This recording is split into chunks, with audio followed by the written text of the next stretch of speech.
Here's a book that was written as much to entertain as it was to inform. Clan of the Cave Bear by Jean M. Auel. I hope I'm pronouncing that name right. Quick summary, the book follows... Well, first of all, the setting is tens of thousands of years ago, prehistoric Europe. If I'm not mistaken, Crimea. The book follows a 5-year-old girl named Ayla. Her family were the victims of an earthquake. She was the only survivor. 5 years old, wandering alone. She gets picked up by a clan of Neanderthals. Which, if you don't know, this part lines up with science and archaeology, actually. Tens of thousands, hundreds of thousands of years ago, there used to be several different species of human, with much more drastic physiological differences than we see today between people of different ethnicities. So, I think most people know this, but just in case, Neanderthals existed in Europe, especially Northern Europe. I think they went pretty far east into Asia as well. A couple tens of thousands of years ago, and they would have existed alongside another human species called Cro-Magnon, which is much more closely related to modern humans, Homo sapiens. Funny enough, my whole time reading the book, I was assuming Ayla was a sapien, but in putting my notes together to get this book review going, I read online that she was supposed to have been a Cro-Magnon. So anyway, from the age of 5, she's raised by Neanderthals in Crimea, doesn't remember much at all about her old life, her old family, eventually forgets her old language, and then she grows up surrounded by the social customs and language of the Neanderthal clan that she's a part of. The story itself is very well done. Compelling plotline, and this is part of a series. I will read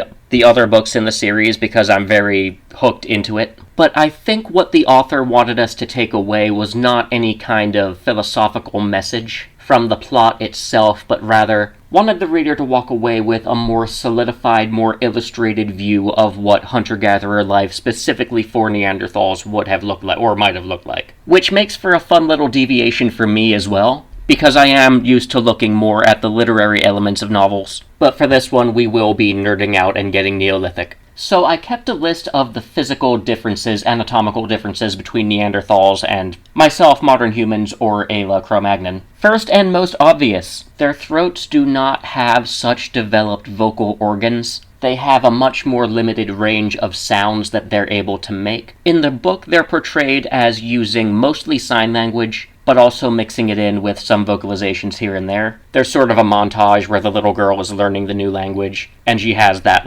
aha moment realizing the hand signs are part of what conveys the meaning behind the words. Before reading this book, I did have a hypothesis that rather than using sign language, real Neanderthals might have used some of the clicking noises like in some of the African languages, or maybe they could have used vocal inflections like we see it in Mandarin and some other Asian languages. After getting this more fleshed out illustration of one possible scenario for what their life and culture would have looked like, though, I think that hypothesis of mine was me painting my spoken language bias onto these people that would have had trouble with spoken language just because of their anatomy. Not only because of the trouble they would have had pronouncing syllables, but also because I did not consider sign language makes for silent hunting. If you're stalking an animal and you communicate using hand signals, that means your mouths are not making noise. So based on those things, no matter how plausible it might have been that they could have used the clicking noises, I think it's more likely that they probably developed some kind of sign language if they developed any kind of more complex language. Another obvious difference, their muscle mass. I've seen archaeological evidence that they had both thicker bones, and those thicker bones would have supported a heavier set of muscles, bulkier set of muscles. We can see in other primates, chimpanzees today, pound for pound, they are much stronger than humans. They could wrestle a human down, no problem. Neanderthals, I believe the consensus is pretty confident in saying that they were stronger than sapiens.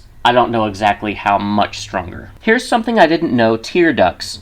The book portrays Neanderthals as not having the ability to cry, and they find it weird when Ayla, the Cro-Magnon, cries at emotional moments. They think that something's wrong with her eyes. So I'm curious now to look up and see what kind of archaeological evidence there is or was to say that their eyes are different from ours in that way. In the book, they're portrayed as having bowed legs. They're shorter, stockier, more well-built, more filled out in their frame. But their legs, their hips are also further apart. Something else the book says about them is that they would have had trouble swimming because of their heavier bones, heavier frame. They are less buoyant. One of the most surprising things, one of the things I least expected in reading the book, According to what the author wrote, at least, they aged much faster. She writes Neanderthal characters as having reached sexual maturity at the age of 8, and this faster aging continues into adulthood. We see a character at the age of 26 dying of old age. That particular character, though, did have 2 older siblings who were still alive at the time of her death, but then again, they were both looking pretty old by that time. Now, as far as their skull shape, they did have a jutting out eyebrow ridge, but rather than having a forehead, their head sloped back. And rather than having that frontal cortex, people who know brain anatomy, rather than the frontal cortex, they had a bump in the back with an enlarged occipital lobe.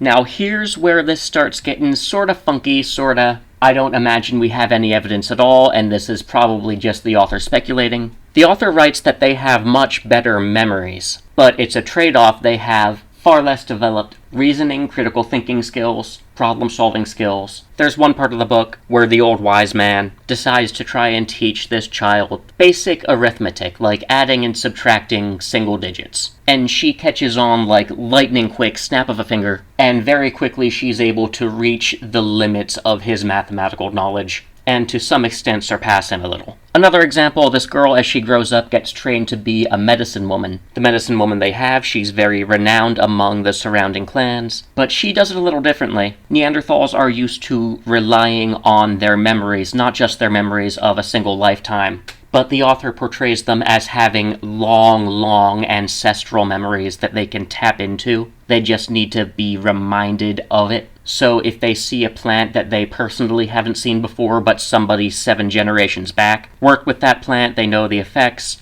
they would be able to use that knowledge from generations back, even though it's not their personal memory. At least that's how the book does it. The girl, on the other hand, by contrast, uses logical reasoning to form a diagnosis and treat based off that. I don't know any examples of any other animals having quite such a developed ancestral memory. I don't think it's plausible at all, even with the large occipital lobes, that this is how their brains really operated. I wonder if their enlarged rear part of the brain might have developed some of the functions that our frontal lobes currently have. But that is not something I can speak to with any kind of certainty. That's just me talking. One thing I can say, though, is the part about the basic counting reminded me of something I learned when I was learning to hunt. That is, deer can't count. Some of you might enjoy this anecdote. There's a certain tactic that deer hunters sometimes use. 2 people go in, the deer hear the noise, they smell the humans. Of course, it's hard to get up in a tree stand without making some kind of noise, some kind of footsteps rustling, bags rustling on clothes as you climb up the ladder. But here's the thing, only one person climbs up the ladder and the other person walks off, because, remember, deer can't count. What the deer sees is danger coming in, and then they see danger coming out. They don't have that frontal lobe critical thinking development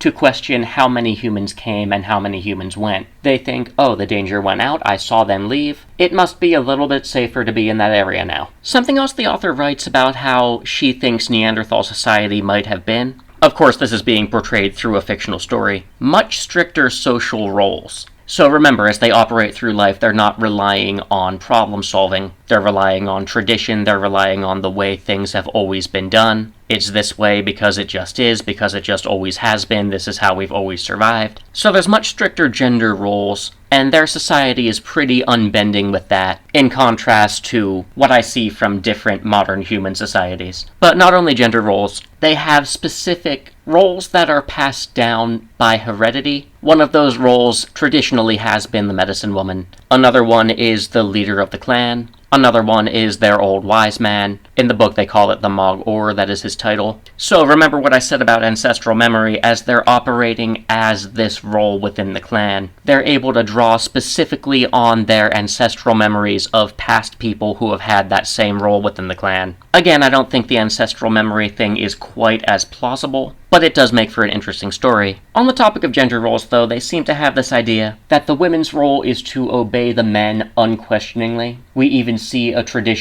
strict tradition, that for a woman to address a man, she needs to kneel down in front of him and wait to be tapped on the shoulder before she's allowed to speak. That actually makes me wonder how much sexual dimorphism Neanderthals had. I personally don't know. It's something I think I want to look up, because I'm curious if they had more dimorphism than modern humans, and if that might have fed into the authors putting this part about their society into the book. I realize now I didn't put my notes in as coherent an order as I probably should have, but going back to the idea of that ancestral memory, and at the same time edging more towards that literary analysis that I'm more used to doing, Neanderthals are portrayed, and I think it was very much the author's intent to put this part in there as a literary analysis aspect of it. Neanderthals portrayed as relying on strict tradition and looking towards the past in order to survive, whereas more modern species of human are portrayed as looking towards the future and relying on innovation to survive. And that part is actually spelled out directly closer to the end of the book.